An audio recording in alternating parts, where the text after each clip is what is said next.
Today, we'll cover the sixth and currently the last video of the best time to buy and sell stock series. In this question, you are again given the daily stock prices in an array, and you want to maximize your profit with any number of transactions. The key difference this time is that you have to pay certain transaction fee for each transaction.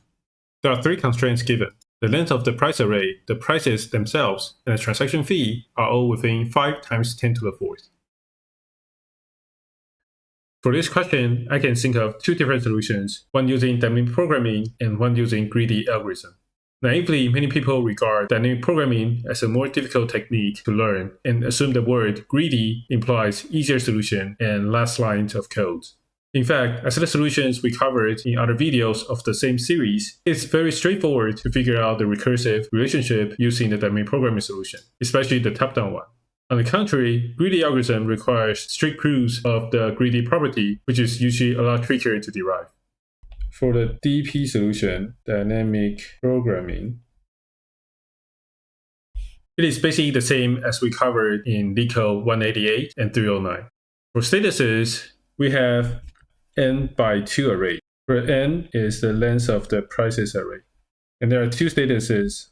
One is holding stock, and the other one is not holding stock. For transitions, there are two choices depending on whether you are holding stock or not. If you are holding stock, then the choices you have is either keep holding it or sell it. If you are not holding stock, you can either keep not holding it or buy it. The only difference here is that when you sell it, you will need to actually minus a transaction fee. And other than that, everything else is exactly the same as the solutions we covered earlier. All right, now let's move on to the greedy algorithm. For a greedy solution, we first need to come up with some greedy properties that we can use. The first thought came to my mind is to always trade when the difference between the sell price and the previous recorded buy price is more than a transaction fee. This solution, however, is a fake one, and you can easily find a counterexample to it. For example, if you have the prices of 1, 3, and 5, and the fee equals to 1. If you use the previous proposed greedy solution, then you only get profit of 1 plus 1. You only get 2. However, if you just do the whole transaction all at once, you get a profit of 3. This is unfortunately a fake solution. Another incorrect solution you probably will come up with is to always trade with the maximum price followed by the minimum price, like the problem of single transaction in LeetCode 121. There are two obvious reasons why this solution is wrong. First, it is not likely that the best time to buy and sell stock with single transaction is the same problem as the best time to buy and sell stock with multiple transactions and transaction fee. Secondly, in the example of 1, 3, 1, 3, and unit transaction fee, the max profit using this single transaction idea will be 1. However, the max available profit should be 2 instead. This is unfortunately also a fake solution. Even though these two relatively intuitive solutions are proved wrong, they actually give me some interesting thoughts. I do want to trade as frequently as possible, as long as I can find some decent profit to make. However, the question remains, how do I know if I should trade with the minimum and maximum prices found so far, or keep waiting for a higher sell price in the future? If you think about this for a while, you might be able to come up with the answer. It's about the price reset. When the price has dropped too much, it is better to execute a trade with previously observed minimum and maximum prices, reset the buy price, and wait for the higher sell price in the future. But now, a new question emerges. When should we reset the price? The most intuitive answer is to reset the price when the price the very next day is below the current price by more than the transaction fee. Unfortunately, this is again the wrong answer. Why is that? Because it is possible to have a gradual but consistent stock price decreases over days. And what we really care about is whether the price could be reset to a lower basis in terms of the maximum price we have observed so far. So this is, unfortunately, again, the wrong answer. What we really should do is reset the price when the maximum value larger than the prices plus fee.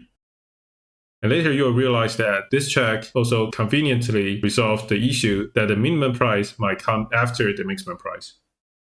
Now, when the current price drops more than the transaction fee from the recorded highest price, both the buy and sell prices are reset. So this is the final greedy properties that we can utilize. And now let's explore the high-level pseudocode for it. Let's say we first set the mean and max value to some infinite number and 0, respectively. Now I'd like to go over index from 0 to n-1. If the max value, as I said, is larger than prices of index plus fee. If this happens, it means that we should take our profit. Should be plus equals to the maximum of 0, max v minus mean v minus fee. And as I said, we need to reset the mean and the max value to the current price.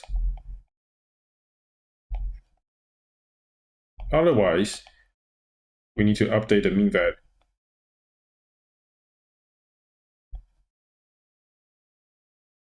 As well as the max value. And don't forget that at the end, we still need to update the profit value.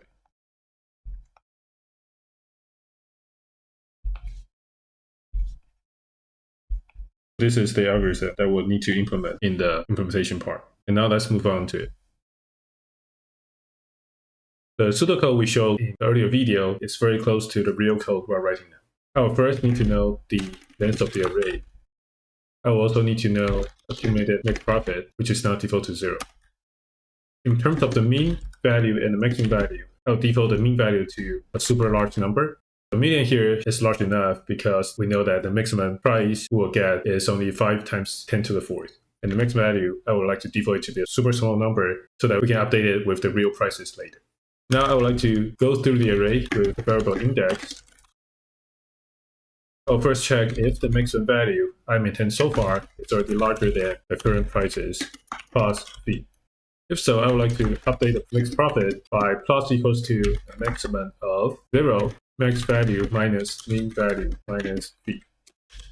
This is like a shortcut to make sure the value we got is always larger or equals to 0. After that, I will need to update the mean value and the max value to the current price. Right. Otherwise, if this does not happen, it means that we should keep updating our mean value and max value. Let's just keep updating it. Mean value equals to mean of mean value and the current prices. Same for the next fee, max value, prices. You need to remember that at the end of the array, you still need to do the update to the profit once more. This time it's also max 0, max v minus mean v minus fee. At the end, you can just return max profit here. And now let's try to run it. All right, it passed 2 cases, and now let's do submission. Right, you can see the speed is very fast. It beats around 95% of the users. It's because we are not using dynamic programming, so the constants we have here is a lot smaller than dynamic programming. However, the flip side is to prove this greedy property, it takes a lot of time, and it is very easy for you to make mistake. Now, once you make a mistake in a derivation, you will get the incorrect greedy solution, and you might fail the test or the interview. Right? There are pros and cons in using either of the solutions. Now, given that we have finished the coverage of all the best time to buy and sell stock series, there's a follow-up homework for you to think about. We cover the transactions up to k times.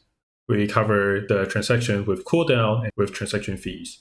So I would like you to try to build a solution that can take all that into account. So it means that instead of just having a list of prices array, we can only do at most k transactions. There's a cooldown for d days, and then there's a transaction fee of c. I would like you to try to come up with a solution that can take all that factors into account.